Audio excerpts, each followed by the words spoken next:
know, when I first climbed this mountain above the fog, I thought to myself, now here is a metaphor worth taking in. You've entered a place of clarity, understanding, peace.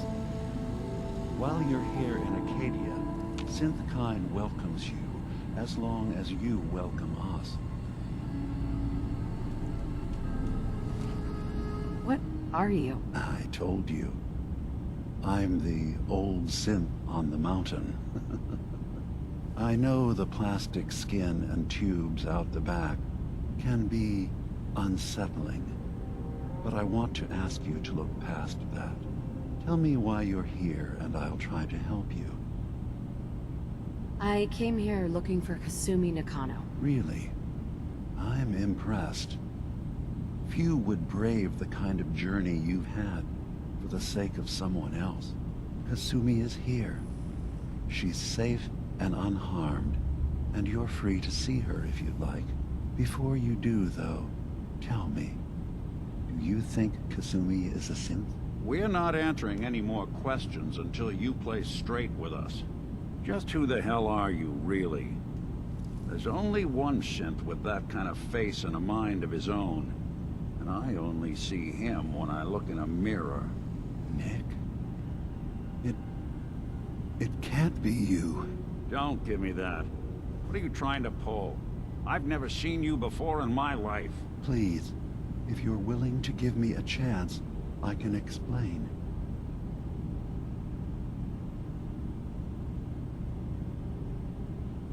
Is this a joke? Do you really know, Nick? Let me tell you what I know, and you can judge for yourself. We were prototypes, Nick.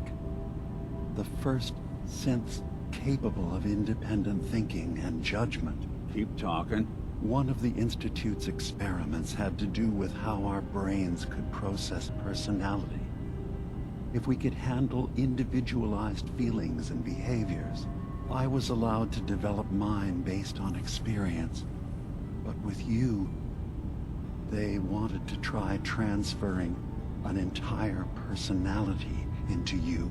It took several attempts before the personality imprint worked. I saw you wake up not knowing who or what you were so many times. I couldn't let them do it to you anymore. We were the only two prototypes they made. I literally saw myself in you. You were my brother, Nick. I helped you escape the Institute. We left together. If I were your brother, I'd remember. That's where you'd be wrong. This happened over a century ago. There's only so much memory that can fit into the prototype brains we have. Ah, I've heard enough. I think you and I need to talk about this. Maybe not now, though. Nick, is he really your brother? If he is, it's news to me. Can synths even be related? Just because we're from the same assembly line, does that make us family? I gotta think about this. Is it really possible that you wouldn't remember any of this? You mean between the Institute failsafes, the beatings I've taken over the years, and plain old age? Or are you buying this whole "there's only so much room" of their argument? I don't know. It's not like we've got the instruction manual. We'll talk later. This is a lot to take in. Nick, I don't need you to believe me. I'm just glad to see you again. Whenever you're ready, I'll be here. Now, about young Kasumi. It's important that you understand exactly why she's here. I asked you before if you think she's really a synth. If you could indulge me with an answer. Why are you asking? Because she came here with that very question. And the answer changes every part of her world. None of us take this transition lightly. She's facing the possibility of her entire life being a lie, That someone stripped her very identity from her and made her into something she isn't. I want you to understand that before you see her. She has a chance here to live as a synth, not hiding, not pretending to be something else. One more question, if you'll indulge me. You're here for Kasumi, but I suspect there could be another reason you came to us. Tell me, are you a synth?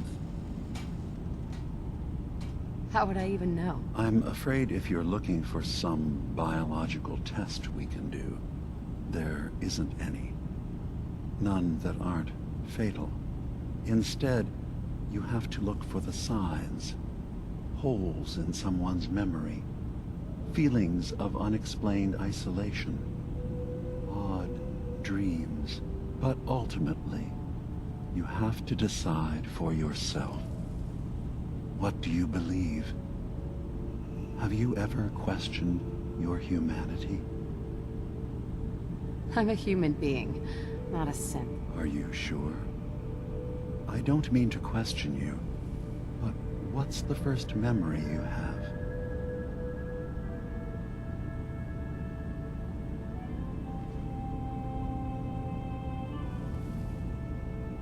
I'm not gonna tell my life story to someone I barely know. Let's hear your answer first. I was in a laboratory, in the Institute. They were pulling pieces of my head out. Something about wanting to test some neural process. That was every day for months. Strapped down, operated on, and then I was out. The Institute has fail-safes to strip memories that could identify where they are, how to find them. But I do remember being quite content. I was free. That is my earliest memory. Now, yours? I was with my husband. We were getting ready for the day. I had to take care of my son, Sean. And... well, lots happened since then. But no memories before then? No childhood? Your first best friend?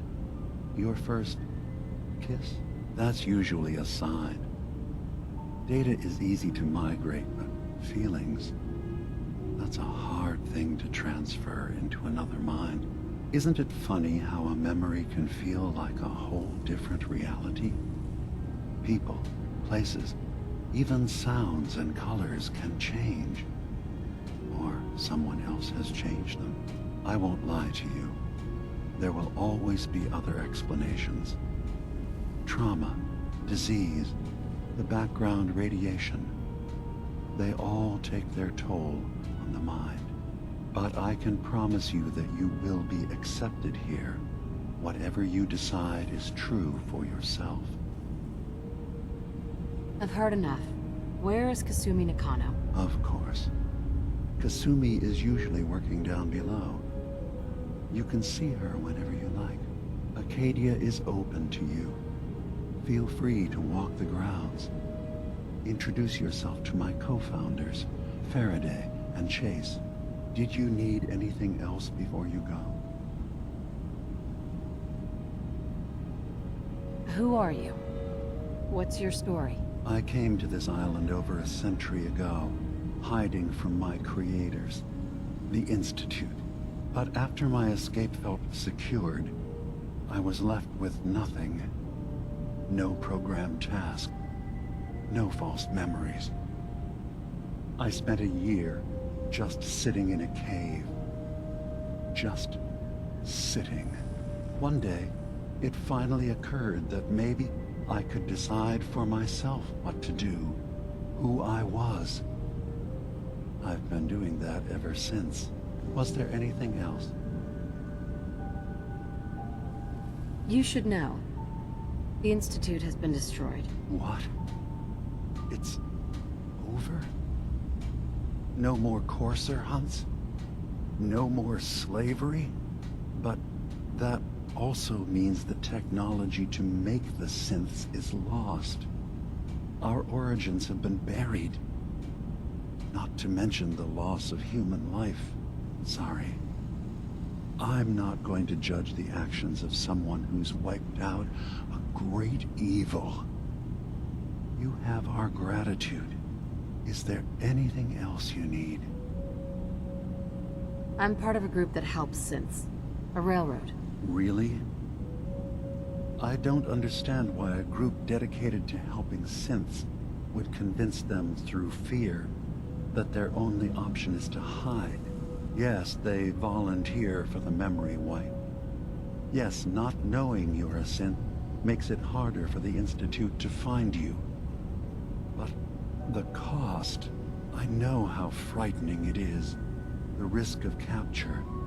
But sacrificing what you are, avoiding the true struggle to be accepted as our own form of life? Are you saying you don't want the railroad's help? It's not about that. It's about how you've let fear blind your cause. I hadn't thought about it like that. I'm sorry. So am I. Your heart is in the right place, and it's unfair of me to judge, while I enjoy relative safety from so far away. Was there anything else I can do for you? So, everyone here in Acadia is a synth? Yes. Either they were escapees we managed to find before the Institute could, or they were victims of a mind wipe, and we revealed the truth to them. I should get going. Of course. Perhaps we're in there a long time. Are you feeling all right? I'm fine. You worry too much. Sometimes I feel like you don't worry enough. You know we blew 3 more relays this week. I'm coming in. You stay right there.